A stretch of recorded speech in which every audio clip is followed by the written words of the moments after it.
Hello दोस्तों, कैसे हैं आप सभी। उम्मीद है आप सभी बहुत ही अच्छे होंगे। तो हमने क्लास 12th का जो प्रकाशिकी चैप्टर है उसमें प्रकाश के परावर्तन चैप्टर को समाप्त कर दिया था। अब आता है प्रकाश का अपवर्तन, जो आज हम इस वीडियो में देखने वाले हैं कि अपवर्तन क्या होता है, अपवर्तन के नियम कौन कौन से होते हैं, अपवर्तन के प्रकार कौन कौन से होते हैं। तो इस सभी के बारे में आज हम लोग डिस्कस करने वाले हैं। तो चलिए दोस्तों देखते हैं सबसे पहले अपवर्तन। ठीक है, तो हम देखेंगे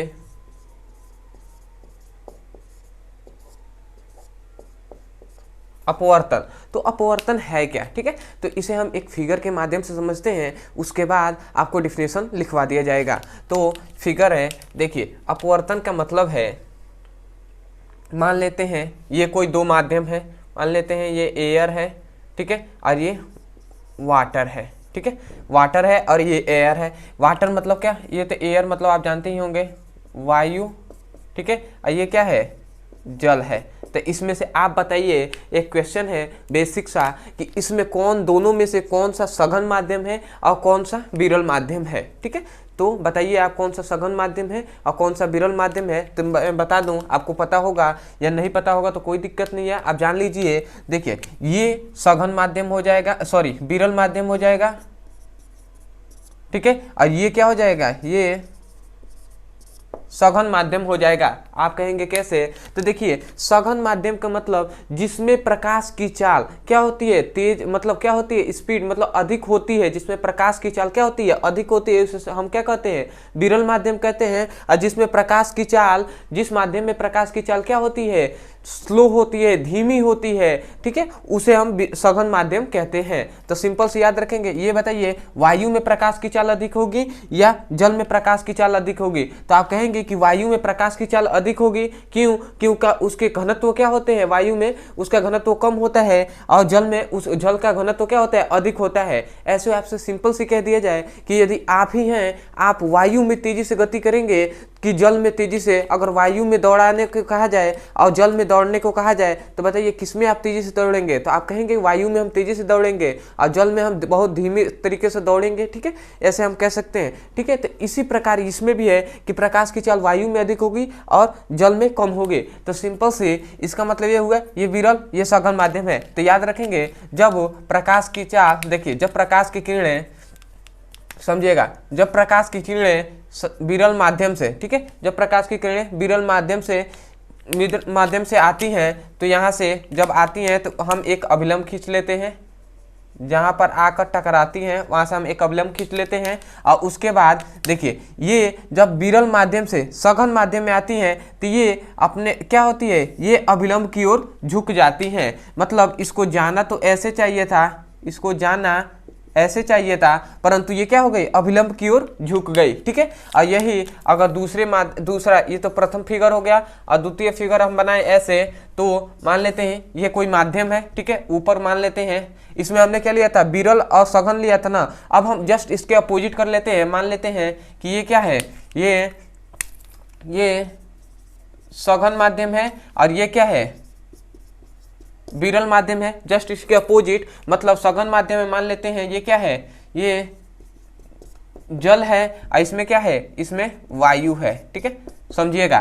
तो हम जब प्रकाश की किरणें इस पर आपतित कराते हैं, ठीक है, तो जहां से हम आपतित कराते हैं उस बिंदु से हम क्या कर लेते हैं, एक अभिलंब खींच लेते हैं। ऐसे अभिलंब हमने खींच लिया। ठीक है, तो जब सघन माध्यम से, समझिएगा, जब सघन माध्यम से विरल माध्यम में जाती हैं, तो ये क्या होती है, अभिलंब से क्या होती हैं, दूर हटती हैं। मतलब इसको जाना तो ऐसे चाहिए था, इसको जाना ऐसे चाहिए था, ठीक है, परंतु ये क्या हो गई, अभिलंब से दूर हट गए। ठीक है, तो इसका मतलब ये हुआ, अभी डिफिनेशन आपको बताया जाएगा, परंतु मैं डेप्थ में आपको बहुत ही अच्छे से समझा रहा हूँ। ठीक है, तो आप इसे समझिए, डिफिनेशन तो यूं ही याद हो जाएगा, ठीक है, कोई दिक्कत नहीं है, परंतु आपको मैं ये समझाना चाहता हूँ कि ये क्या है, ये विरल माध्यम से सघन माध्यम में जा रहा है, विरल से सघन माध्यम में, तो क्या हो रही है, अभिलंब के पास आ रही है। ठीक है, अभिलंब की ओर झुक रही है। और इसमें क्या हो रहा है, इसमें सघन से विरल माध्यम में आ रही है, तो इसमें क्या हो रहा है, अभिलंब से दूर हट रही है। ठीक है, तो इसका मतलब ये हुआ कि ये क्या हो रही है, अपने मार्ग से, जो प्रकाश की किरणें हैं ये अपने मार्ग से विचलित हो रही हैं, मतलब क्या हो रही है, भटक रही हैं।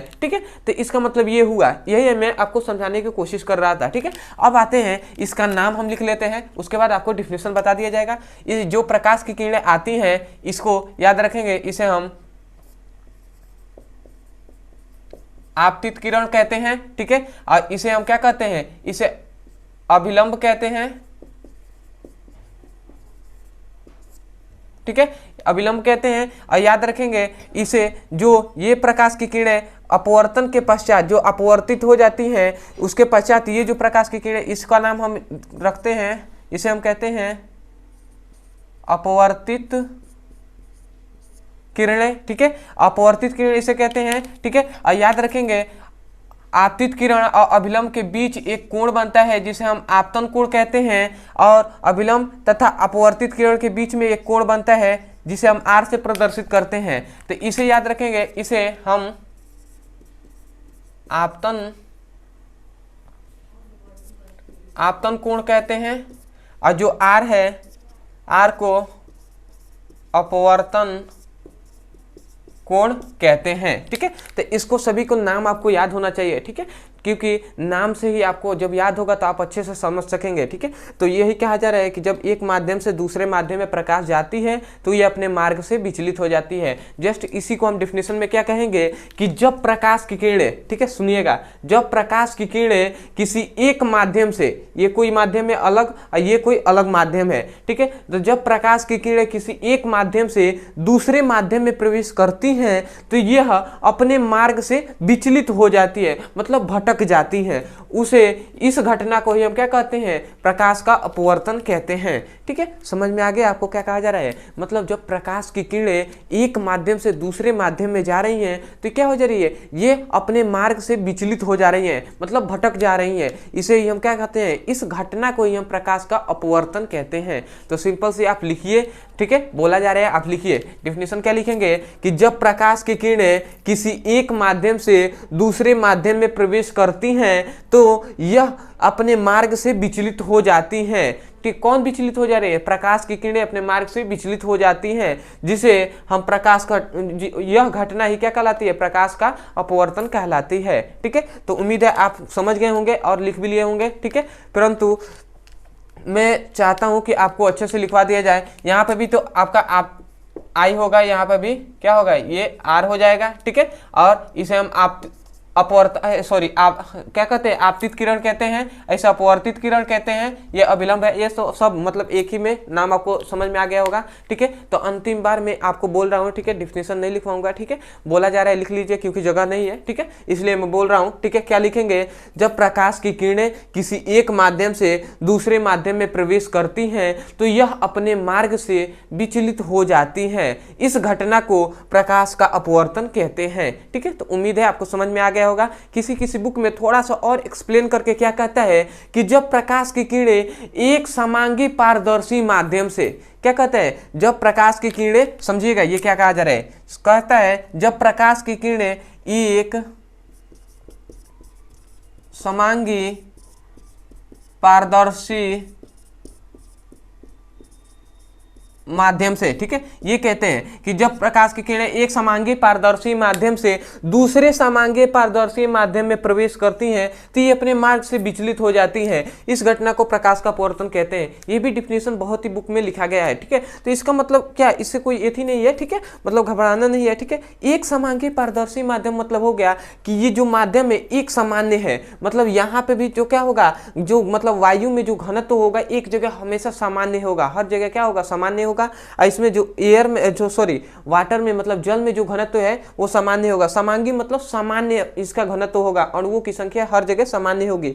एयर जो जल है उसमें अणुओं की संख्या हर जगह सामान्य होगी, वायु के अणुओं की संख्या क्या होगी, हर जगह सामान्य होगी। वो ये समांगी। और पारदर्शी माध्यम, पारदर्शी मतलब हम जानते हैं कि जो जल होता है वो पारदर्शी माध्यम होता है। पारदर्शी मतलब क्या, कि जो प्रकाश की किरणें एक माध्यम से दूसरे माध्यम में प्रवेश कर जाएं। ठीक है, दर्पण क्या हो गया, वो तो उसमें क्या होता है, है, उसमें परावर्तन की घटना होती है, वो पारदर्शी माध्यम नहीं होता है, परंतु जल क्या है, एक प्रकार का पारदर्शी माध्यम है जिसके अंदर भी हम देख सकते हैं। यदि शुद्ध जल हो तो उसे हम देखते हैं तो नीचे का तल भी दिखाई देता है, उसे हम पारदर्शी माध्यम कहते हैं। ठीक है, तो ये आप समझ गए होंगे कि कह रहा है कि जब प्रकाश की किरणें एक समांगी पारदर्शी माध्यम से दूसरे समांगी पारदर्शी माध्यम में प्रवेश करता है तो ये अपने मार्ग से विचलित हो जाता है। इस घटना को प्रकाश का अपवर्तन कहते हैं। ठीक है, तो ये लिखिए, या मैंने जो पहले बताया वो लिख दीजिए, बात दोनों एक ही है। ठीक है, उसको लिखने के बाद आपको इस फिगर को बना लेना है। ठीक है, आपको मतलब अच्छे से आपको मार्क्स मिल जाएगा। ठीक है, अब हम दूसरे टॉपिक में देखते हैं कि प्रकाश का जो अपवर्तन के नियम है, अपवर्तन के 2 नियम होते हैं, तो उनको हम देख लेते हैं। ठीक है, तो आप इसका स्क्रीनशॉट ले सकते हैं। ठीक है, तो चलिए अब देखते हैं हम दूसरे टॉपिक पे।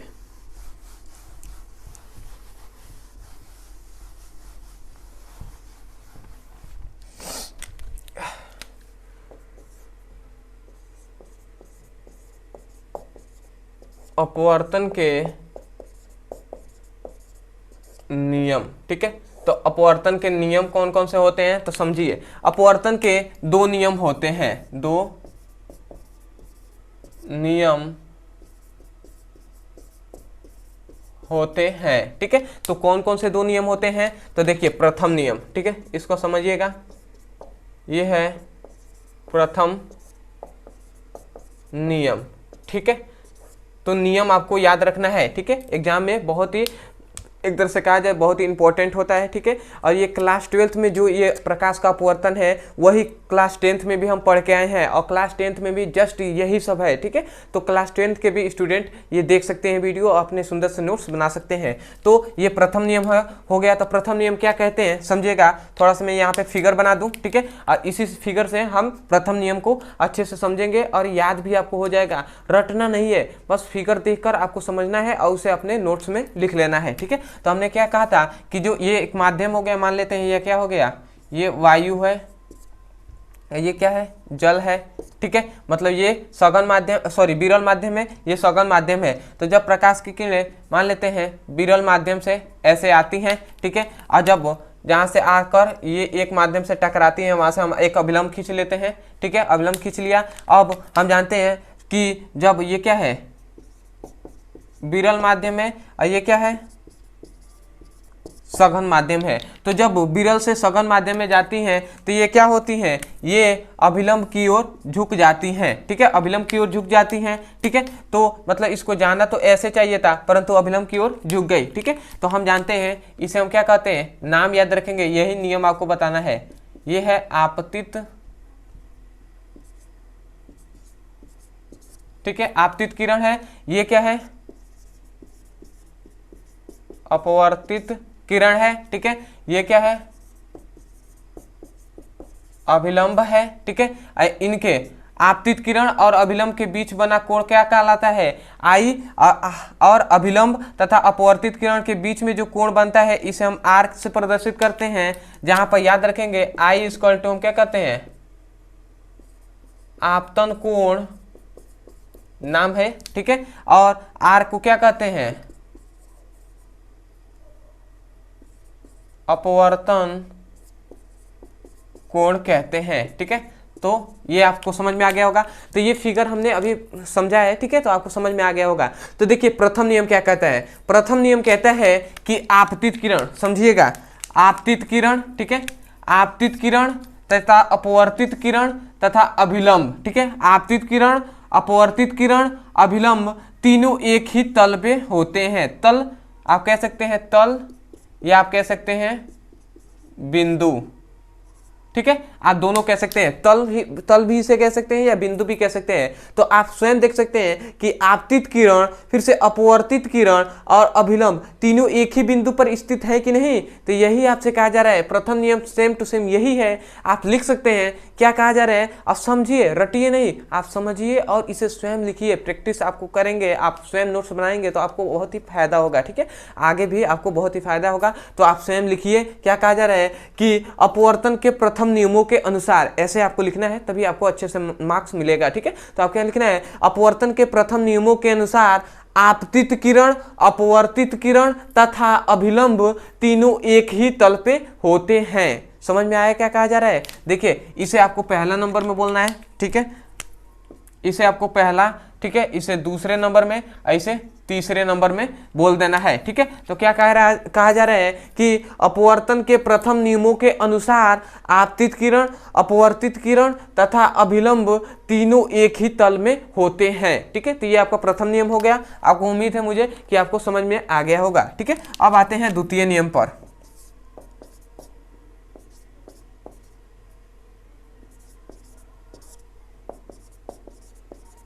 ठीक है, तो द्वितीय नियम है क्या, समझिएगा।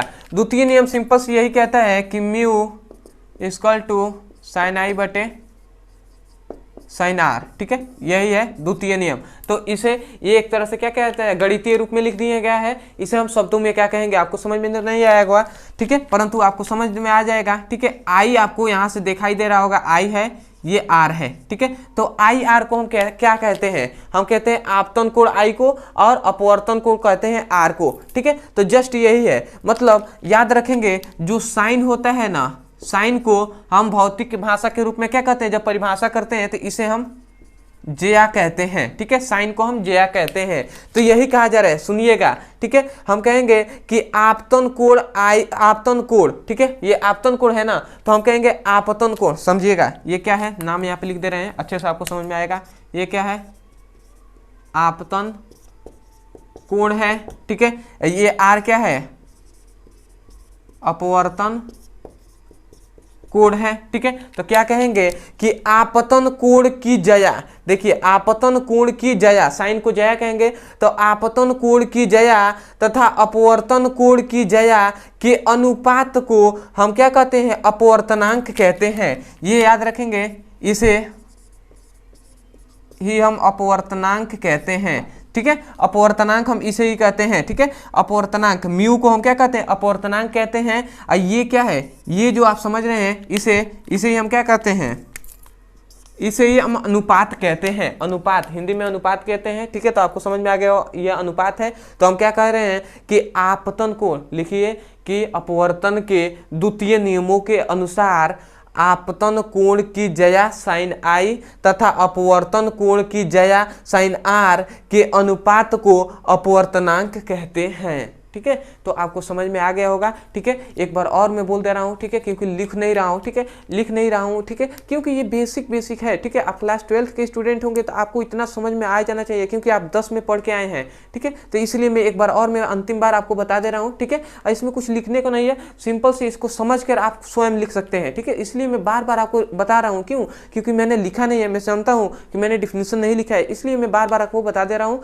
और आपको समझ कर याद करना है। क्योंकि क्लास 12 में बहुत ज़्यादा, मतलब एक तरह से कहा जाए तो बहुत ही अधिक सिलेबस है। ऐसे अगर हम रट्टा मार के ऐसे आप याद करें तो बहुत ही दिक्कत हो जाएगा, ऐसे मार्क्स एग्जाम में, बोर्ड एग्जाम में अच्छे से स्कोर नहीं हो पाएगा, ठीक है। तो इसलिए आप समझ के लिखेंगे तो आपको समझ कर और आप डेफिनेशन को समझ जाएंगे तो आपको हमेशा के लिए, लगभग कहा जाए तो बहुत दिनों तक आपको याद रहेगा, ठीक है। तो आप इसे समझ कर मतलब पढ़ेंगे तो आप इस किसी को भी पढ़ा सकते भी हैं, ठीक है, किसी को समझा भी सकते हैं। तो क्या कहा जा रहा है, सुनिए समझिए लिखिए। हम लिखेंगे अपवर्तन के द्वितीय नियमों के अनुसार आपतन कोण, ये आई क्या है, आपतन कोण है, तो आपतन कोण की जया साइन आई तथा अपवर्तन कोण की जया साइन आर के अनुपात को अपवर्तनांक कहते हैं, ठीक है। तो ये आपका हो गया है। उम्मीद है दोस्तों कि आप अच्छे से नोट्स में लिख लिए होंगे, ठीक है। तो अब हम आते हैं, ये तो दोनों नियम हो गए, ठीक है, अपवर्तन के 2 नियम हो गए। अब हम देखेंगे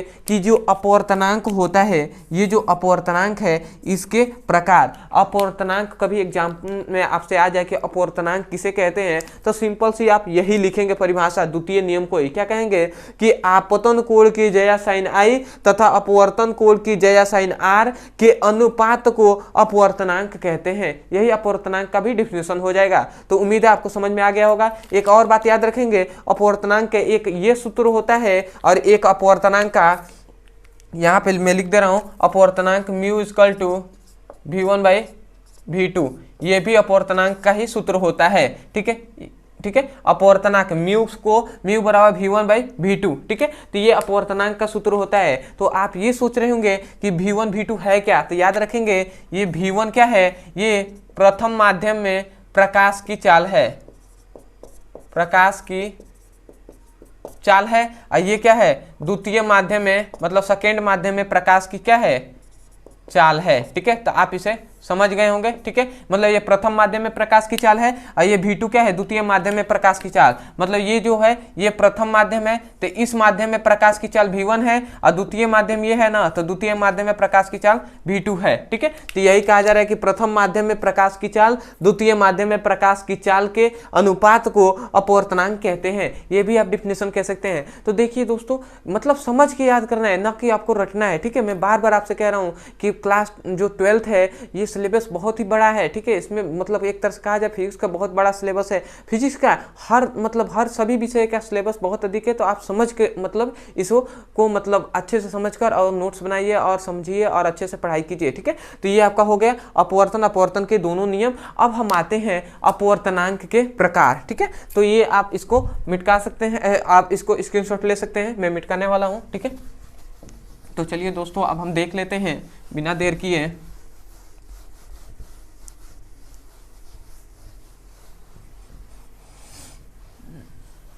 ठीक है,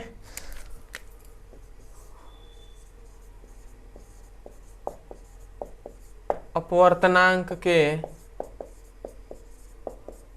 प्रकार, ठीक है। तो याद रखेंगे अपवर्तनांक के दो प्रकार होते हैं, ठीक है। दो प्रकार होते हैं, ठीक है। तो कौन कौन से दो प्रकार होते हैं, तो याद रखेंगे सबसे पहला, ठीक है, सबसे पहले याद रखेंगे निरपेक्ष अपवर्तनांक और दूसरा होता है सापेक्ष अपवर्तनांक, ठीक है। तो इसको आपको अच्छे से ये दोनों को समझना है, ठीक है। बहुत ही मतलब जो हमारे दोस्त हैं बहुत आदमी को मतलब ये समझ में नहीं आता है, तो इसे आपको समझना है अच्छे से, ठीक है। कोई हार्ड नहीं है, बस आपको इसको समझना है, ठीक है। निरपेक्ष अपवर्तनांक किसे कहते हैं, तो मतलब निरपेक्ष अपवर्तनांक का मतलब होता है, यहाँ से आप देखिए अगर सिंपल सी कहा जाए तो यहाँ से नी मतलब क्या होता है, नी का यहाँ से मतलब आप निकाल सकते हैं कि निर्वात, ठीक है। निर्वात या आप कह सकते हैं निर्वात या वायु, ठीक है। तो यही इसका मतलब है। मतलब कहने का मतलब है निरपेक्ष अपवर्तनांक मतलब निर्वात या वायु के सापेक्ष, क्या निर्वात या वायु के सापेक्ष किसी अन्य माध्यम का अपवर्तनांक ही क्या कहलाता है, निरपेक्ष अपवर्तनांक कहलाता है। डिफिनेशन यही है। डिफिनेशन क्या है, डिफिनेशन में लिख दे रहा हूं, निर्वात या वायु के सापेक्ष किसी माध्यम का अपवर्तनांक ये क्या कहलाता है, अपवर्तनांक निरपेक्ष अपवर्तनांक कहलाता है, ठीक है। तो यही इसका डिफिनेशन हो जाएगा। चलिए मैंने डिफिनेशन भी लिखवा दिया, बहुत ही छोटा है। मतलब क्या कहा जा रहा है, कहा जा रहा है कि निर्वात या वायु, निर्वात को एक तरह से हम वैक्यूम मतलब निर्वात को हम कह सकते हैं, वायु भी एक प्रकार के हम मानते हैं निर्वात है। तो वायु निर्वात या वायु के सापेक्ष, ध्यान रखिएगा सापेक्ष, और किसी अन्य माध्यम का अपवर्तनांक, ठीक है। तो यहाँ पे मतलब कहने का मतलब है, अगर हम गणितीय भाषा में ऐसे मतलब लिखे, फिजिक्स के भाषा में एग्जाम्पल में, तो जैसे वायु के सापेक्ष ए, समझिएगा ऐसे हमने आप देखे भी होंगे बुक में ANG, ठीक है, ऐसे हमने लिख दिया ANG, ठीक है। तो इसका मतलब ये हुआ हम वायु, ये क्या है एयर है, एयर मतलब वायु है, और ये क्या है जी क्या है ग्लास है, ठीक है, कांच है। तो हम कह रहे हैं कि जो पहले होता है उसको हम सापेक्ष कहते हैं, मतलब वायु है तो हम कहेंगे वायु के सापेक्ष, और दूसरा जो है इसके हम कहेंगे अपवर्तनांक। समझ में आ रहा है, इसके पहले हम क्या कहेंगे, मतलब जो पहला होगा इसमें हम सापेक्ष जोड़ेंगे, समझिएगा, इसमें हम सापेक्ष कहेंगे, इसमें हम क्या कहते हैं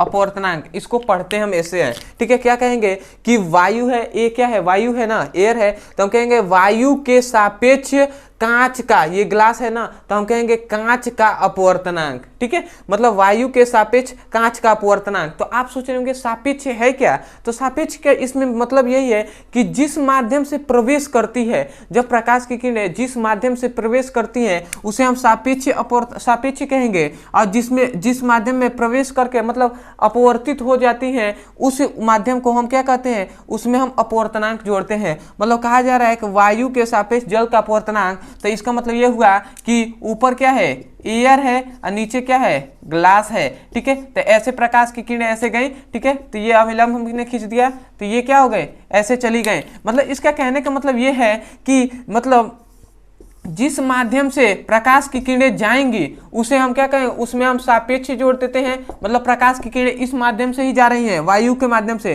और जिसमें अपवर्तनांक हमने जोड़ दिया उस माध्यम में क्या कर रही है, प्रकाश प्रवेश कर रही है। कब, अपवर्तन के पश्चात इसमें अपवर्तन जब हो रहा है तो इसमें दूसरे माध्यम में प्रवेश कर रही है। तो इसका मतलब यही हुआ कि वायु या निर्वात के सापेक्ष किसी अन्य माध्यम का अपवर्तनांक क्या कहलाता है, निरपेक्ष अपवर्तनांक कहलाता है। अब आता है दूसरा जो है सापेक्ष अपवर्तनांक किसे कहते हैं, तो याद रखेंगे सापेक्ष अपवर्तनांक का मतलब होता है किसी माध्यम के सापेक्ष दूसरे माध्यम का अपवर्तनांक, मतलब किसी माध्यम के सापेक्ष दूसरे माध्यम का अपवर्तनांक, ठीक है। किसी माध्यम के सापेक्ष दूसरे माध्यम का अपवर्तनांक सापेक्ष अपवर्तनांक कहलाता है। मतलब कह रहा है, इसका डिफिनेशन में लिख दे रहा हूं, उसके बाद मैं समझा रहा हूं, ठीक है। कह रहा है किसी माध्यम के सापेक्ष किसी अन्य माध्यम का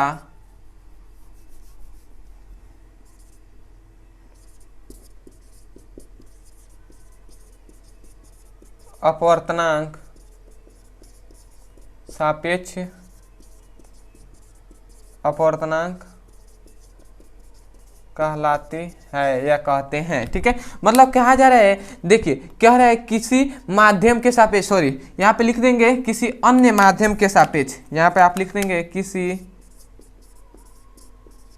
अन्य माध्यम के सापेक्ष, ठीक है। याद रखेंगे अन्य जोड़ना बहुत ही आवश्यक है। कह रहे हैं किसी अन्य माध्यम के सापेक्ष किसी माध्यम के सापेक्ष, यहाँ पे अन्य मत जोड़िए, जब यहाँ पे हमने जोड़ दिया है तो आप कहेंगे किसी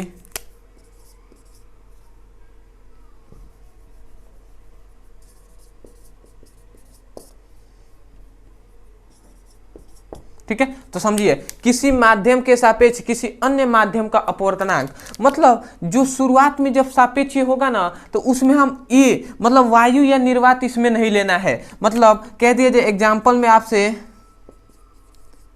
में देके आपको समझाऊं तो जैसे हम कह सकते हैं कांच के सापेक्ष, जैसे मैं कह सकता हूं कांच भी आप ले सकते हैं, जैसे मैं कहूं कि वाटर मतलब जल के सापेक्ष यहाँ पे याद रखेंगे म्यू भी आप दे सकते हैं, क्योंकि अपवर्तनांक को याद रखेंगे दो तरीके से, म्यू से भी प्रदर्शित करते हैं और एन से भी प्रदर्शित करते हैं। तो यहाँ पे म्यू भी लिख सकते हैं या एन भी लिख सकते हैं, कोई दिक्कत नहीं है। तो ये क्या है, वाटर है ना, तो वाटर मतलब जल के सापेक्ष कांच का अपवर्तनांक, ठीक है। मतलब जिसके सापेक्ष लेना है ना, सापेक्ष, यहाँ पे हम वायु या निर्वात नहीं ले सकते, इसलिए कहा जा रहा है किसी माध्यम के सापेक्ष अन्य माध्यम का अपवर्तनांक, ठीक है। मतलब यहाँ पे प्रथम जो है मतलब जब प्रकाश प्रवेश कर रही है तो उसमें क्या करना है, उसमें एयर नहीं लेना है, मतलब किसी अन्य माध्यम के सापेक्ष क्या करना है, अपवर्तनांक हमें ज्ञात करना है, जो जिसमें हम क्या कहते हैं, उसे ही हम क्या कहते हैं, सापेक्ष अपवर्तनांक कहते हैं।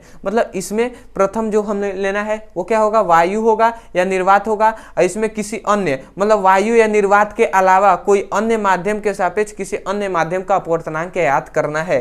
तो ये क्या है, वाटर है ना, तो ये वायु तो है नहीं, तो वाटर के सापेक्ष मतलब जल के सापेक्ष कांच का अपवर्तनांक। और आप ऐसे भी दूसरा लिख सकते हैं, म्यू नॉट W भी लिख सकते हैं, ठीक है, ये सभी क्या एग्जाम्पल है। देखिए अब यहाँ पे भी क्या हुआ, वायु या निर्वात नहीं आया, तो ये आपका हो गया। ये भी क्या है, मतलब सापेक्ष अपवर्तनांक का उदाहरण है। तो उम्मीद है दोस्तों आपको बहुत ही अच्छे से ये समझ में आ गया होगा, डिफिनेशन आपको यूं ही याद हो गया होगा। इसमें वायु या निर्वात के सापेक्ष किसी माध्यम का अपवर्तनांक, इसमें क्या करना है कि वायु या निर्वात के अलावा किसी माध्यम के सापेक्ष किसी अन्य माध्यम का अपवर्तनांक क्या कहलाता है, सापेक्ष अपवर्तनांक कहलाता है। ये आप दूसरा डिफिनेशन आप लिख सकते हैं। तो दोस्तों आपको वीडियो कैसा लगा कमेंट सेक्शन में हमें जरूर बताइएगा, ठीक है, क्योंकि बहुत ही मेहनत से आपको बताया जा रहा है और अच्छे से आपको मतलब पढ़ाया भी जा रहा है और एक एक बात आपको छोटी से छोटी बात बताया जा रहा है। तो आपको सपोर्ट करने के लिए केवल इतना करना है कि आप अगर चैनल से हमारे नहीं जुड़े हैं, ठीक है, और आपको अच्छे से समझ में आ रहा है, अगर आपको आगे पढ़ना है तो आप हमारे चैनल को सब्सक्राइब कर लीजिएगा और हो सके तो वीडियो को लाइक भी कर दीजिएगा और कमेंट सेक्शन में जरूर बताइएगा कि आपको कैसा लगा वीडियो। अगर कोई दिक्कत है उसे भी कमेंट सेक्शन में जरूर बताइएगा, ठीक है।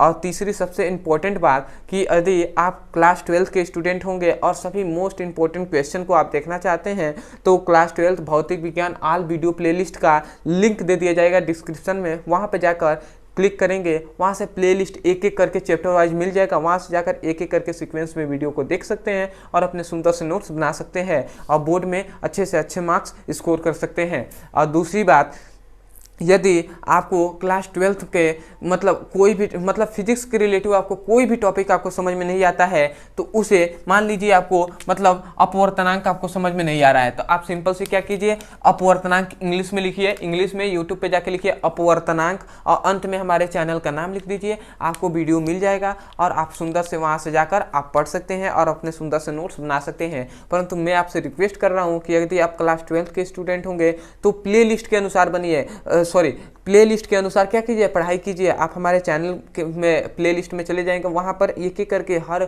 मतलब क्लास का क्या किया गया है, प्लेलिस्ट बना दिया गया है, वहाँ से जाकर प्लेलिस्ट के अनुसार पढ़ाई कर सकते हैं और डिस्क्रिप्शन में भी लिंक दे दिया जाएगा, ठीक है। वहाँ पर भी क्लास 12 का क्या क्या मतलब क्लास 12 के एक एक करके सीक्वेंस में वीडियो मिल जाएगा, तो डिस्क्रिप्शन में लिंक दे दिया जाएगा, वहाँ पर क्लिक करके आप जाकर सीक्वेंस में एक एक वीडियो को देख सकते हैं। तो दोस्तों उम्मीद है आपको समझ में आ गया होगा। तो मिलते हैं अगले वीडियो में। धन्यवाद। जय हिंद, जय भारत।